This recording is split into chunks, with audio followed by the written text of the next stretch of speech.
गुरु गोविंद दो खड़े, काके लागू पाए। बलिहारी गुरु आपने गोविंदियो बताए।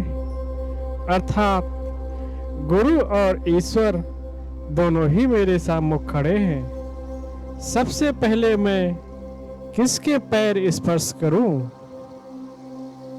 क्योंकि मैं पहले गुरु के पैर स्पर्श करूंगा, क्योंकि गुरु ने ही मुझे ईश्वर को जानने का मार्ग दिखाया है।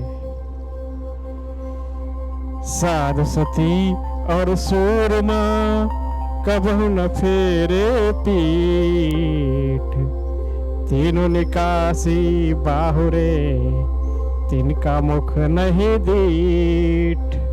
अर्थात संत सती और सूर कभी पीठ नहीं दिखाते। तीनों एक बार निकलकर यदि लौट आए तो इनका मुख नहीं देखना चाहिए। काल करे सो आज कर, आज करे सो आप, पल में परलय होएगी बहुर करोगे कब।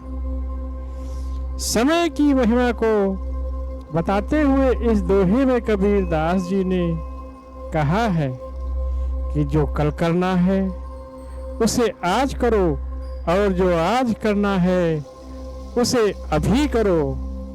कुछ ही समय में जीवन खत्म हो जाएगा, फिर तुम कब करोगे? जो घर साधु न पूजिए, धरती की सेवा नाही, ते घर मरघट सा दिखे, भूत बसे दिन माही।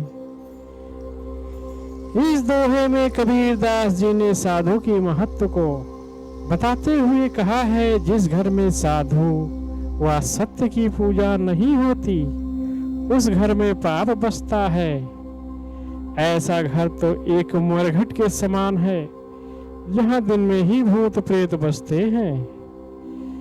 बैरागी बिरकत भला, गिरहि चित्त उदार, दोह चौकारी ता पड़े, वाको वार न पार। बैरागी यही अच्छा जिसमें सच्ची विरक्ति हो, और गृहस्थ का अच्छा जिसका हृदय उदार हो। यदि बैरागी के मन में विरक्ति नहीं और गृहस्थ के मन में उदारता नहीं है, तो दोनों का ऐसा पतन होगा कि जिसकी हद नहीं। दुर्लभ मानुष जन्म है देह न बारंबार, तरवर जो पत्ता झड़े पहुर न लागे डार। मनुष्य का जन्म मिलना बहुत ही दुर्लभ है, यह शरीर बार बार नहीं मिलता। जैसे एक वृक्ष से गिरा हुआ पत्ता वापस वृक्ष में नहीं लग सकता। मांगन मारण समान है, मत मांगो कोई भीख, मांगन से मरना भला, ये सतगुरु की सीख। कबीर दास जी कहते हैं कि मांगना तो मृत्यु के समान है, कभी किसी से भीख मत मांगो, मांगने से भला तो मरना है, ये ही ईश्वर की सीख है। कबीरा जब पैदा हुए जगह से हम रोए, ऐसी करनी कर चलो हम हंसे जग रोए। कबीर दास जी कहते हैं कि जब हम पैदा हुए उस समय संपूर्ण संसार खुश था और हम रो रहे थे। जीवन में ऐसा काम करके जाओ कि जब हम मरे तो संसार रोए और हम हंसे।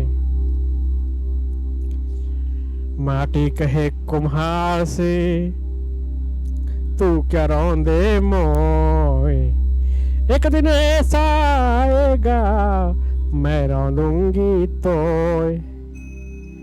कबीर दास जी कहते हैं, मिट्टी कुम्हार से कहती है कि आज तू मुझे पैरों तले कुचल रहा है, रौंद रहा है, एक दिन ऐसा भी आएगा जब मैं तुझे पैरों तले रौंदूंगी। तिनका कबहु न नींदिए जो पावन तरो होय, कबह उड़ी आँखन पड़े तो पीर घनेरी होय।